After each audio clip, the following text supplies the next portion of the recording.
Those who are truly powerful do not harm themselves or others. Instead, they use their energy to enrich all they know with love. And when we get to a place where we are powerful and we are able to stand on our own 2 feet, and there's no problems when you can't stand up and you go to other people and they're going to hold you up because you're going to fall otherwise. That will happen, and lean on them in those times. But when you are able to stand on your own feet and you are able to find your power, enrich those around you with love. You are now listening to the podcast where authors inspire listeners to become authors, the Going North Podcast. I'm your host, certified self-leadership trainer, best-selling author, and book enthusiast, Dom Brightman. And you're going to be listening to a different author that will inspire you to join the business of immortality, known as authorship. Now let the fun begin.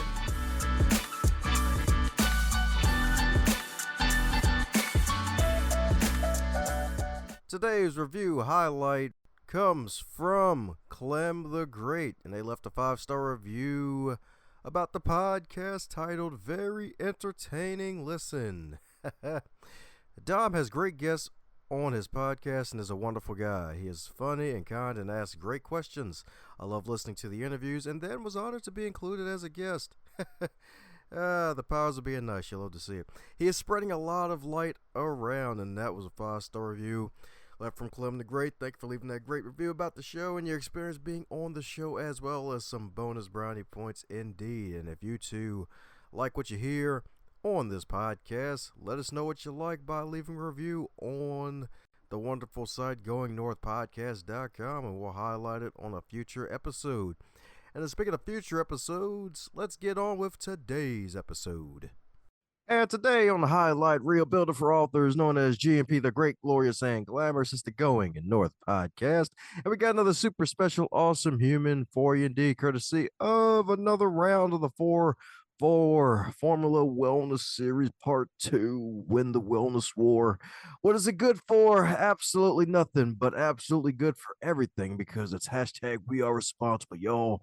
Because when it comes to wellness, we are responsible indeed. Today's guest knows all about responsibility, y'all. That's right, indeed, because we got another wonderful author in the building, indeed, who knows a lot about positivity, indeed, because she's a wonderful mother of 2, as well as a wonderful magical marketer and an insatiable learner, writer, and avid reader. So with her being an avid reader, you already know she already passed the first key to being on the show, indeed. So let's give it up for the JB herself, the joyful and beautiful, the one and only JoAnna Baanana. How you doing today, JoAnna? I am doing good. Thank you very much, Tom, for having me on the show today. I feel honored, and that was a wonderful introduction, so thank you very much. I'm a bit humbled by that.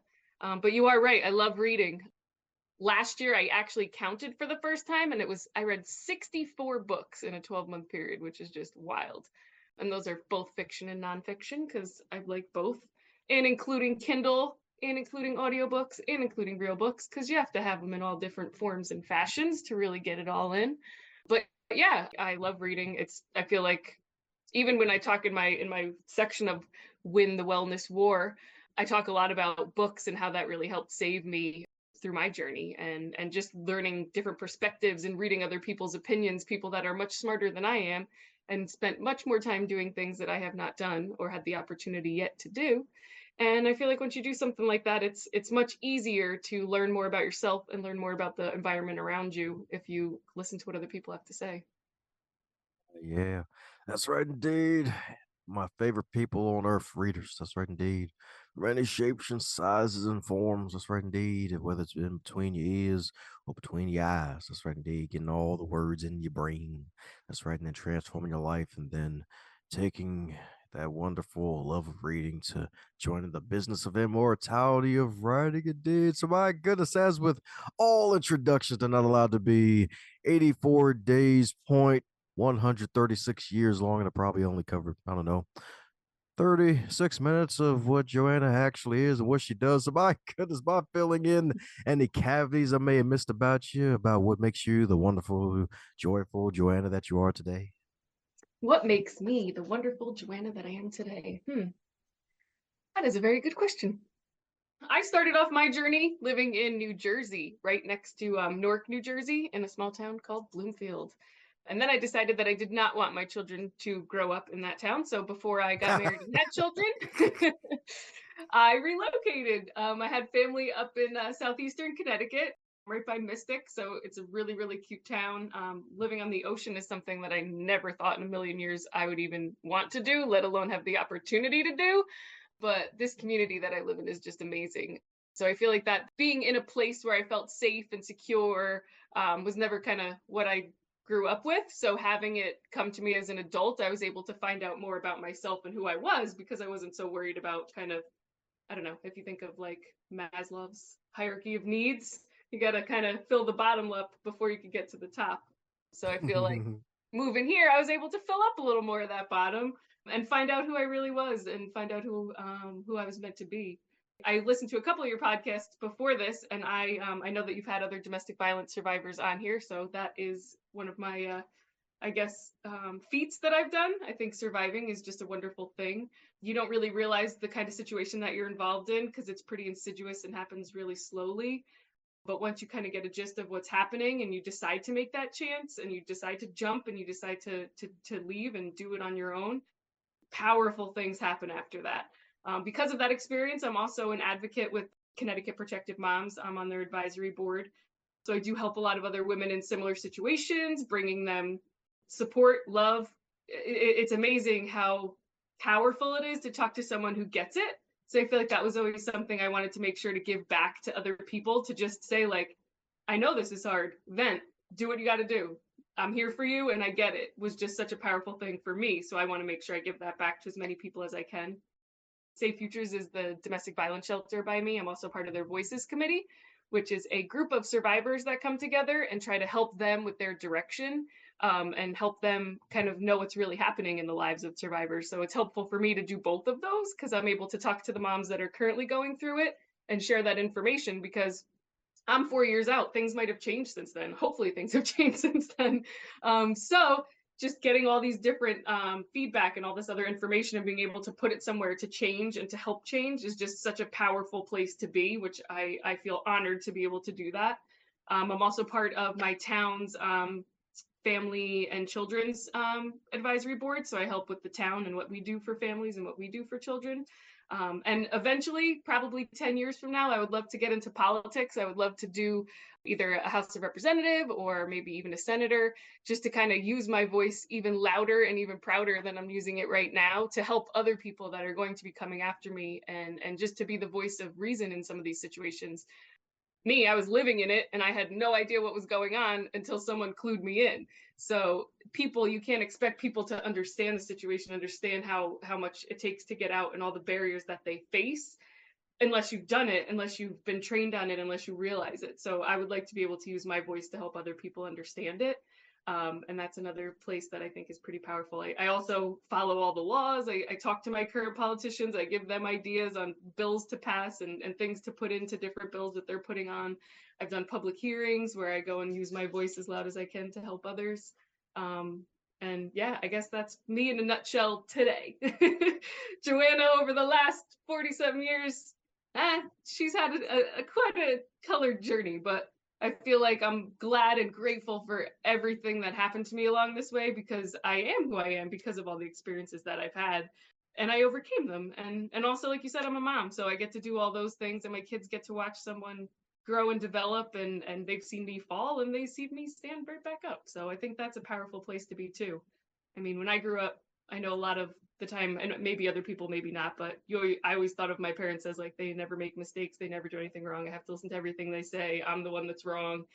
But I like to give my children the different perspective. Like, hey, I make mistakes all the time. Like, you just did something bad. That's a mistake. Let's talk about how to fix it because I make mistakes all the time and you got to learn that way. You're never going to learn if you're doing everything the right way. So it's cool to be in the position that I'm currently in and have gone through what I've gone through to be able to give them that perspective.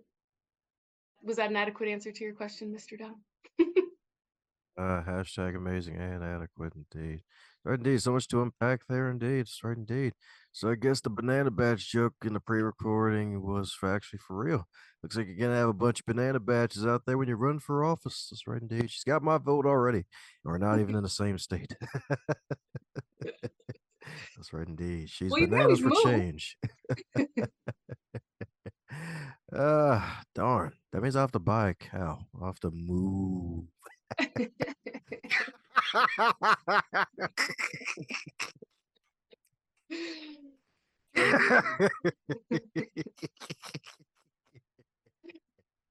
Don't worry, no one saw that coming, even me.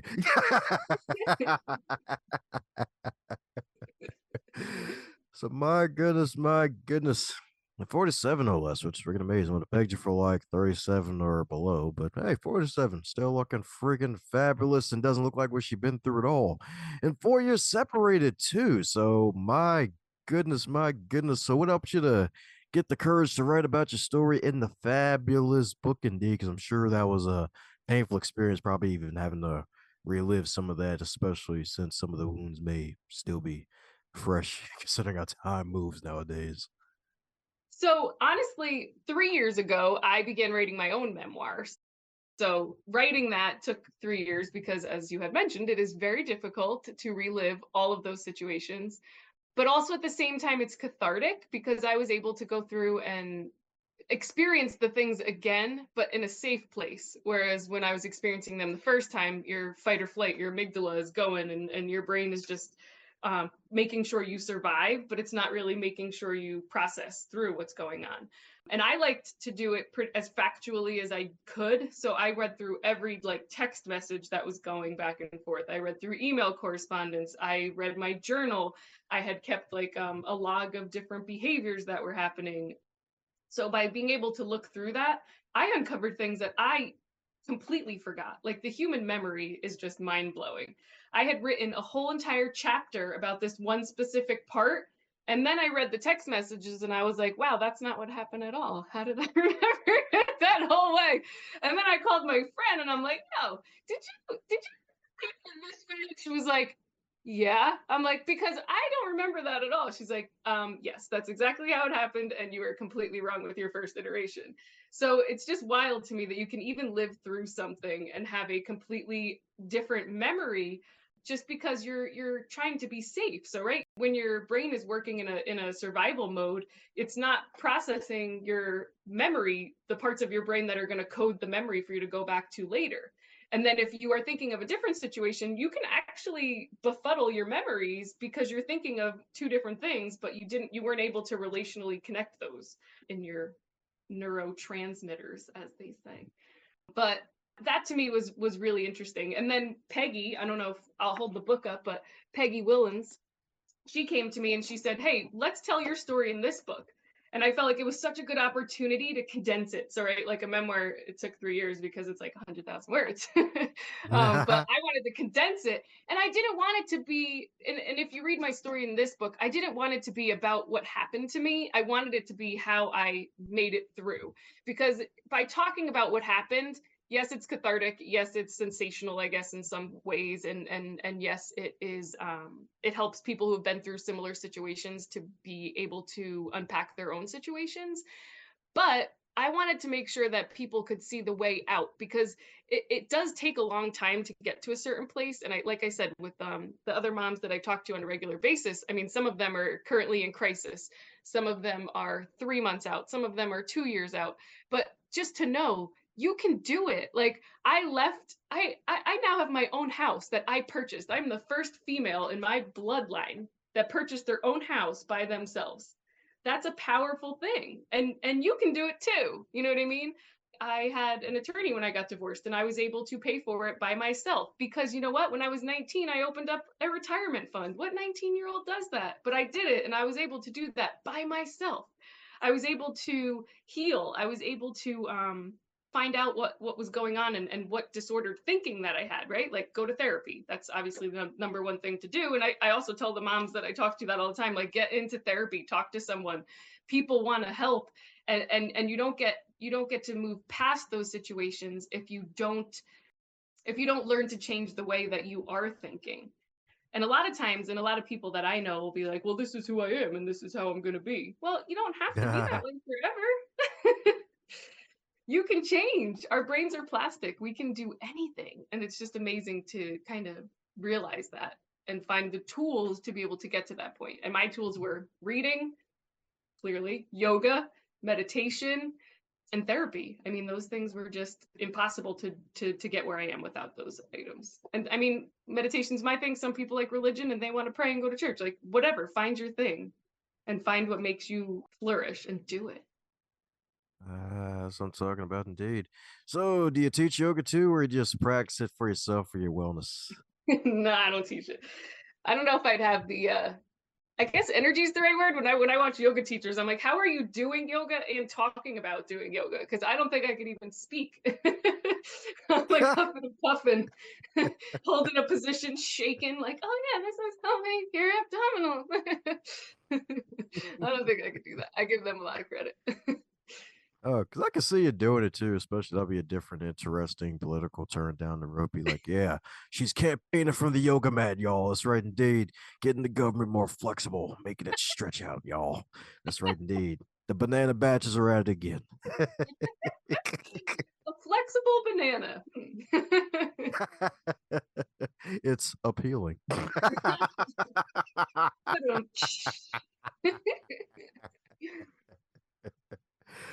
So my goodness, it's using all those wonderful tools in your toolbox and getting that magical help from the situation. Indeed, my goodness, my goodness. And now you get to say, hey, I went from reading the magical tools of books to now being an author of my own in the business of immortality. So any encouraging words for those looking to publish stories of their own or publish their memoirs in a way? Yeah. So one of the things that I always find a little bit funny. I went to college for finance, so I have a finance degree. I've always been very left-brained. Numbers were easy for me. I placed into honors calculus my freshman year of college because I could just do Wow. that. Writing classes, forget it. That's where I got C's, B minuses. I didn't want to do it. I couldn't do it. I worked in insurance and I did a lot of other like financial related things. And then I came to now where I'm at. O'Brien Communications Group is the marketing company that I work for now. And my guru and boss, Mark O'Brien, told me that I was a writer. And I was like, oh, I am not a writer, dude. No. And he's like, all right, well, just write a blog. So for the last, I would say 6 years, I've written a blog post once a week. And in that process, I learned how restorative writing can be for your inner voice. And so I would send him my posts, he would edit them, and I would learn by making mistakes, which is basically the way that I like to do things in life. I don't like to learn right off the bat. I like to mess it up really bad and then figure it out and then do better next time. So that was what I did. And for years, it just kind of grew and I kind of enjoyed it better. And I found out what my voice was and I found out who I was. And it was empowering. But the only way to be a writer is what I learned is to write. So even my book, when I first opened up that Word doc and I was going to write my book, like I didn't know it was going to take me 3 years. I didn't know how much time and effort it takes to write a whole entire book. I didn't know I had the gumption to be able to finish the whole entire book. I just knew that it was something I felt compelled to do. And I would write 100 words, 200 words, and then I couldn't do it anymore because I was triggered and I would put it away. And then I wouldn't look at it for a month sometimes 2 months, sometimes a day. It would depend, but in the process, I learned if you want to be a writer, you just have to write. If you want to be an artist, you just have to make art. If you want to be a singer, sing. Like we can find our passions and we can do what we want to do. We can find our voices just by doing. And I feel like, especially in our society, we're kind of told in a way, you have to start when you're really young. So if you want to be a famous basketball player, great, you got to start when you're 2. If you want to be a famous golf star, great, you got to start when you're little. And then we grow up and we're like, oh man, I didn't start anything. Like, what am I gonna do? Like I guess I can't do anything. I'll just do my 9 to 5, take home my paycheck, buy a house, have a family, drink a lot, like try to figure out what's gonna make me happy because I don't know. And my mom didn't make me do anything since I was 2, so whatever. But you can do things no matter what age you are. And if you start something at 2 and you're great by the time you're 32, well, great, start it at 30. By the time you're 60, you're gonna do it. We're still gonna be alive. I feel like we put so much onus on knowing where we need to be at any particular time, but we could change that. So I don't know. If you want to write a story, write a story. Start small. Send it into a company if you want to, or just write for yourself. It'll help you find your voice and it'll help you cultivate who you want to be. And once you give your brain time to process silently, which is what meditation does too, as well as writing, you hear the answers. You know, if you're quiet for long enough, you're going to figure out what the answer is. Ah, that's right indeed. That's right indeed. The answer will come to you indeed. That's right indeed. And I love that you mentioned how writing has restorative powers because it's true. That's right indeed. It's like you dropped a heavy load of a suitcase off at the freaking front door once you finally got back at home. That's right indeed. That's right indeed. That's right indeed. So my goodness, so with those wonderful words of encouragement, you also mentioned meditation. So my goodness, what would you consider your two biggest gains from meditation? I would say when I started meditating, I could not imagine sitting quietly for any amount of time. And I don't think I have. I have never done an hour-long meditation or anything like that. So I am no like go on a retreat for 3 weeks and be quiet. I wish I had 3 weeks for that, but um, but I think it's just being quiet and learning how to make your mind at ease. I feel like another thing in our society is, we're constantly like, you wake up in the morning and you're like, what do I need to do today? What am I going to have for breakfast? How am I going to do this? What am I going to do? But if you really give yourself time to just not think about anything, and it is something that you need to learn, right? Because when you first start meditating, you're trying to do it and you're like, oh, I didn't flush the toilet, or oh, I gotta go to the grocery store. And you're like thinking of all these things. But in time, you learn how to be quiet, which I think is really powerful. And another thing, I do a lot of guided meditations. Insight Timer is the app of my choosing. And my favorite meditation coach on there is a woman named Epec Williamson. She's wonderful out of Canada. And I've been lucky enough to have conversations with her. But she's done positive thinking meditations, and I will listen to it for 30 days. And what that does to you is so wild. Where I would wake up and, oh, I didn't do this, oh, I can't do that, and it changes. You can literally change the way you think by utilizing a free tool on your phone. Like, what a time to be alive. But yeah, with listening to her and with and doing those things, I'd be able to say to myself like, oh, I'm so stupid I didn't do this, and just be like, whoa, and catch myself and be like, oh no, I am learning and it's okay to learn, and I'm going to do this different next time. So I think that's something about meditation that is really, really powerful. And other than that, yeah, being quiet and changing your thought processes. What could be what could be better than that? And I teach my kids how to do it too, which I wish someone taught me at 5 or 7 years old how to meditate and how to be quiet. So they're going to be like geniuses by the time they grow up. That'll be their thing. They might not be basketball players, but they will be world-class meditators. Heck yeah, indeed. That's right indeed. And who knows? They can even add to the repertoire like Kobe did after good old Phil Jackson made them all meditate. That's right indeed. Right indeed. Getting that triangle formation. That's right indeed. Talk about the Illuminati. Let me stop. Don't talk about the Illuminati. Well, that's what happens when I mention triangles. Let me stop. Oh man. So my goodness, and it's so great too. And you mentioned something powerful earlier, the fact that hey, the brain's basically plastic, it can freaking expand and change form, and meditation is a way to do that. And you can even surprise yourself with all the ways that you can actually stay still long enough with all that energy you have.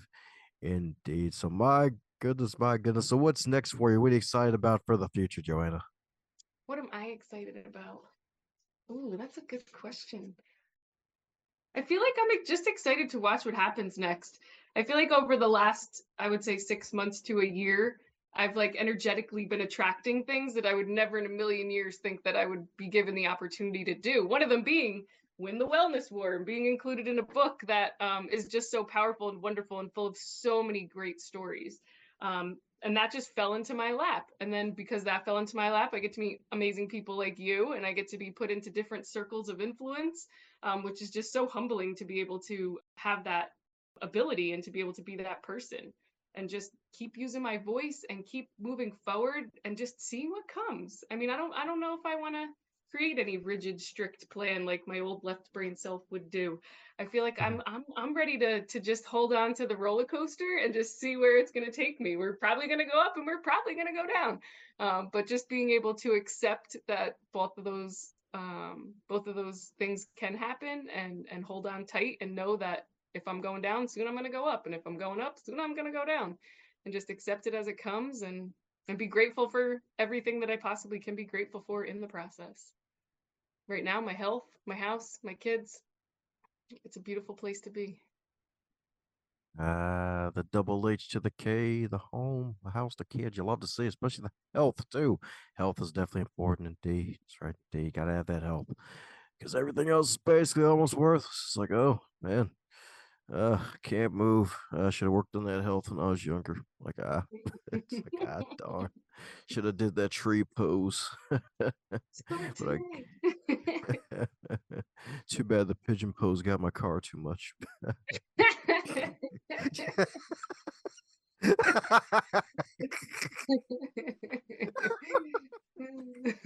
I don't miss pigeons, but we got seagulls up here. Oh God. I guess they're just as bad, I imagine. And I also, I mean, random fact, but I also have chickens, which is cool to have my own birds, the ladies paying rent, giving me eggs. Best kid ever. I guess that sounds excellent.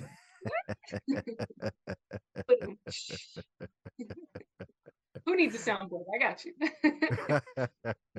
That's right, indeed. Hopefully the chicks don't go on the side, or they'll be side chicks, and it's over.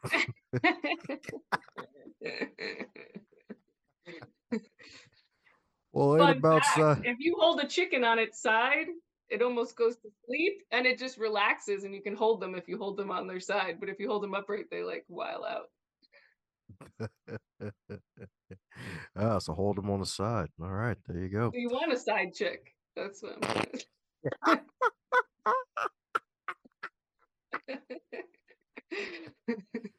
That's right, folks. You have now reached the right side of the tracks, y'all. That's right, indeed.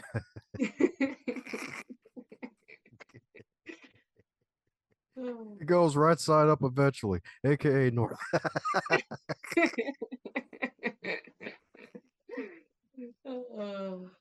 Too bad we're not having any fun, Dom.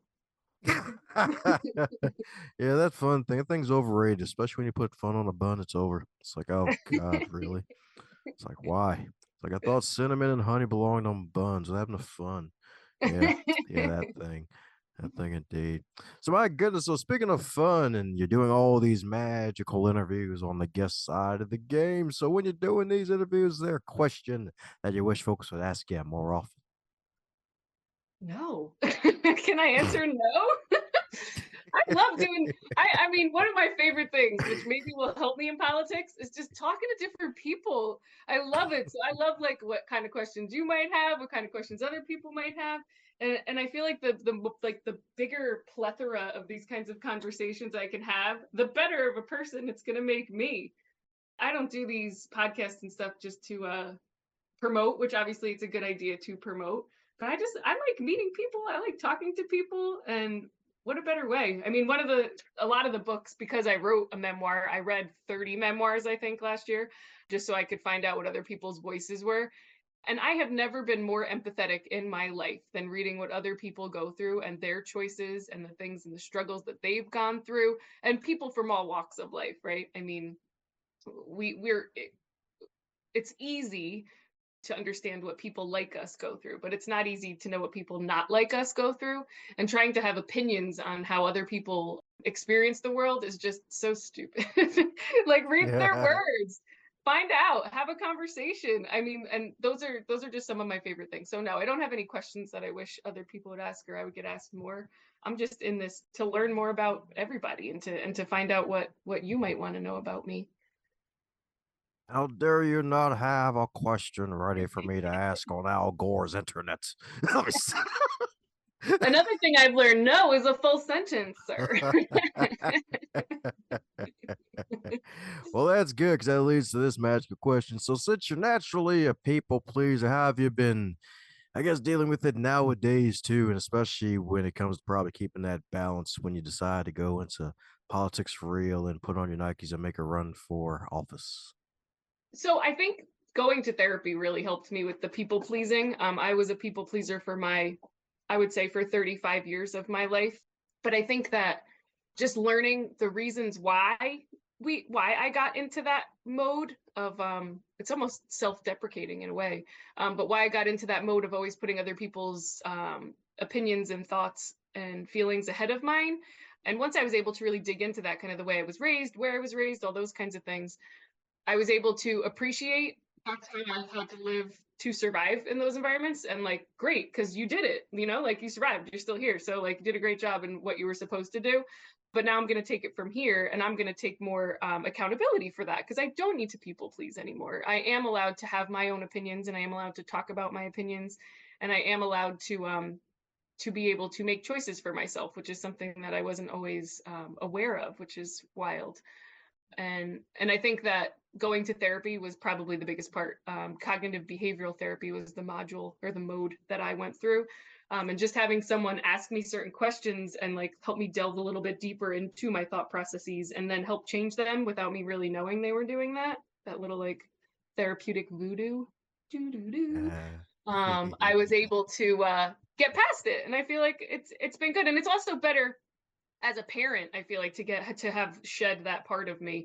People pleasing doesn't help you as a parent. You know what I mean? Like you don't want to just make sure your kids are happy and get everything they want. Like you want to make sure your children are growing and developing in positive ways. And how we do that, kind of similar to what I said before with how I was able to figure my life out. Like you need to be secure, safe, and you need to feel like you're seen and valued. So giving my kids those basis of the building blocks to grow and to learn who they are. I mean, I don't need to push who I am onto them and make them be who I want them to be. I just need to sit back and watch. And then yeah, you get to see what wonderful people they are. And hopefully before 35 years old, they'll figure their life out.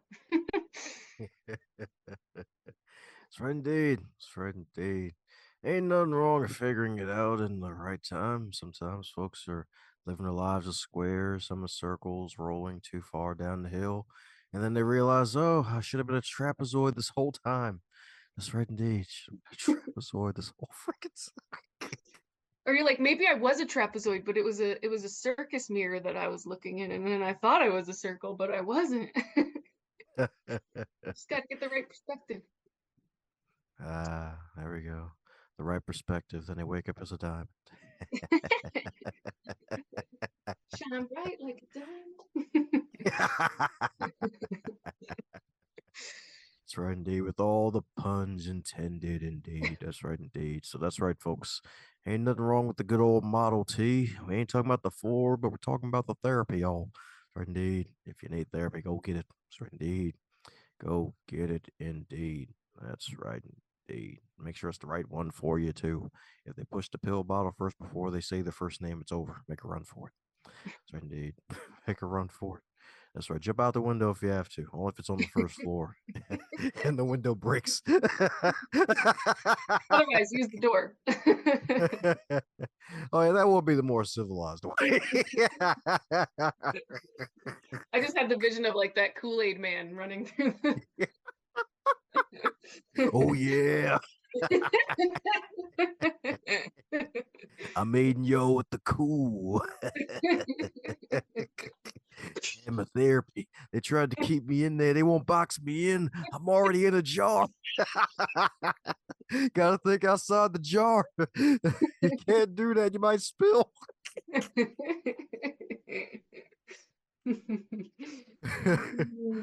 Well, speaking of spills, I guess there's the rose too. So, any words of encouragement for the single moms out there, especially those who maybe going through a little sad domestic violence time of their own, or they may be married to one of those crazy spouses who are narcissistic and could be deadly.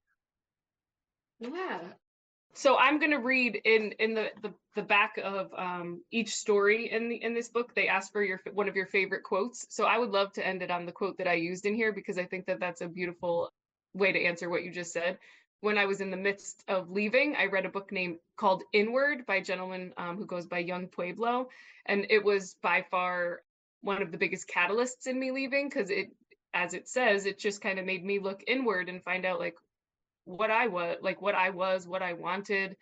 and find my voice in a way. And reading it while going to therapy was really good, because I was able to say, like, when I read this one, I cried. Can you tell me why? And she'd be like, well, I can't tell you why, but I can ask you some questions and maybe we can uncover it. But I'll read the quote. It says, "True power is living in the realization that you are your own healer, hero, and leader. It is when you share your truth with compassion and peace. Your power grows when you make progress in your own freedom and wisdom. Those who are truly powerful do not harm themselves or others. Instead, they use their energy to enrich all they know with love." And when we get to a place where we are powerful and we are able to stand on our own 2 feet, and there's no problems when you can't stand up and you go to other people and they're going to hold you up because you're going to fall otherwise. That will happen, and lean on them in those times. But when you are able to stand on your own feet and you are able to find your power, enrich those around you with love. It's a beautiful feeling to me. Ah, there we go. That's right indeed. That's right indeed. That empowering feeling indeed. That's right indeed. She ain't just got bananas. She's got jewels, y'all. That's right indeed. That's right indeed. She's got jewels for you. Random jewels of wisdom for you on your path. That's right indeed. Sometimes the path may rob you of your shoes and force you to walk on the path of Legos, but hey, you'll survive, darn it. That's right. Not Legos barefoot. I was with you until that part. Get some shoes. Get some slippers. It's like, shoot, why'd you take my shoes, dude? Because there's a path of Legos over there, buddy. Wait, you're not gonna take a wallet? Nah, this is more painful. Please take the wallet. It's like, nope. We got this grill right here. We're ready to grill you if you turn around. So walk in the Lego path. Do it. Like, darn, darn, darn. But hey, it ain't about Legos, even though it rhymes with Egos. And speaking of Egos, if this fabulous book, the wonderful part 2 of the fourfold formula book trilogy series, Win the Wellness War, if this book were a food, what would it be and why? If this book were food, it would be my mom's homemade mac and cheese, because it just makes you feel all warm and cozy inside. And you could also put a little hot sauce on it if you want. There we go. That's right, indeed. There's a reason why JoAnna's gonna make everybody go bananas. That's right, indeed. She's got the cheesy humor for you. That's right, indeed. And she'll be the Mac Daddy of leading you to the promised land. That's right, indeed. That's right, indeed. She'll help you to use your noodle. You may get more boodle. And then you might paint some poodles. You don't do painting on the side, do you?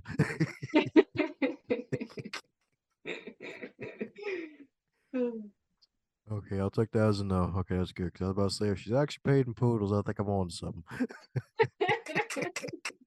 I was trying to think of something to rhyme with something that would go with doodles, but I couldn't think that quickly, so I just decided to think on it.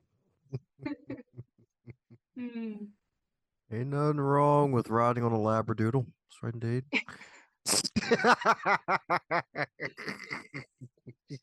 Hypoallergenic. Oh man, I guess that goes with pillows. Well, this ain't about pillow talk, it's about bananas. So my goodness, we're coming down to the magical question that every guest gets to receive, and that is if it all wake up tomorrow and you are 25 again, but you're still in the current year. Well, what advice would you give to yourself? I would say keep going. If I was to wake up and be 25 and give myself advice, keep going. Things are just going to get better in ways that you have never even imagined. You could hope for things that you think you want, but instead just ride the wave, because you'll get things that you never even knew existed. Ah, there you go. That's right, indeed. She's got a surfboard that's shaped like a banana, y'all. That's right. Ride the wave. Not big enough waves here for a surfboard. I live on the Long Island Sound, so we're lucky if we get tiny little waves. So she's got a boogie board shaped like a banana board. All right. There we There go. we go. That's more my speed. That's right, indeed. Put a whole shell on it. It might be a banana boat. Get on the boat. Get on the boat. Maybe that'll be my theme song.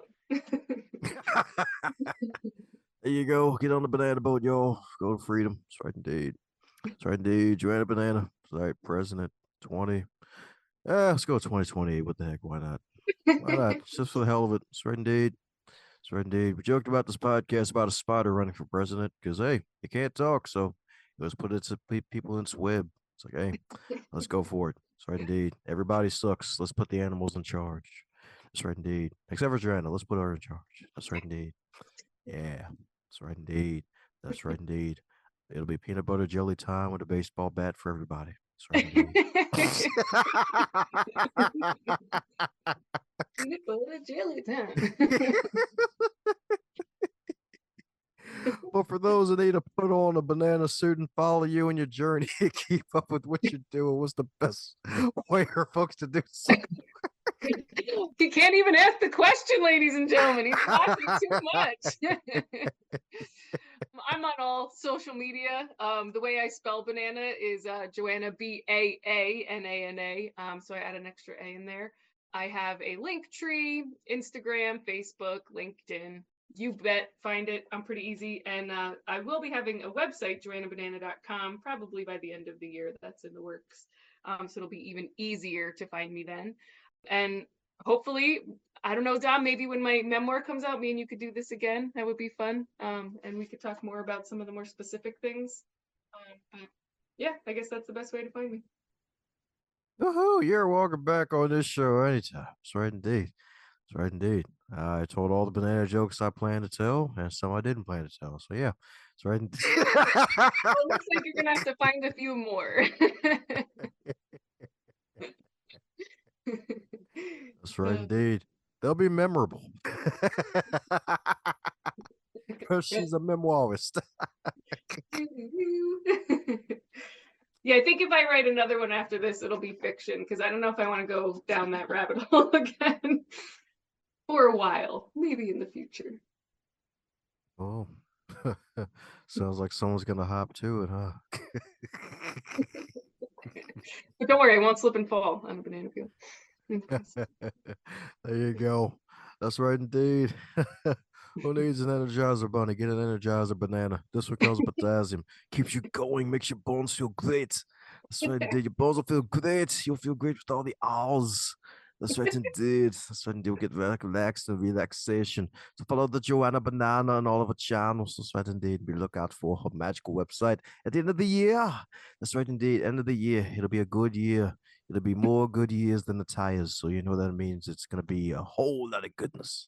Whole lot of goodness indeed. So keep up with. They're going to put all that in the show notes and copy some copies of this book too.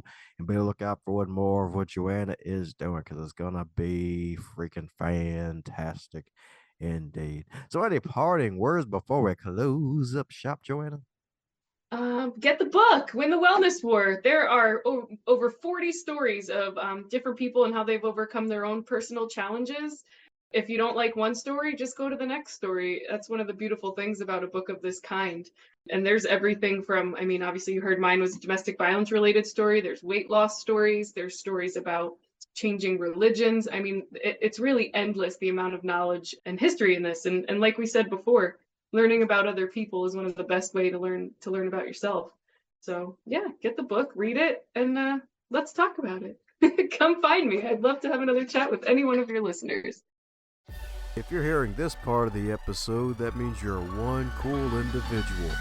Thanks a bunch for tuning in, and if you enjoyed what you heard, be sure to share it with at least one other person in your network. Bonus points for 3. And be sure to check out the backlog too while you're at it, because there are hundreds of wonderful episodes to choose from as well.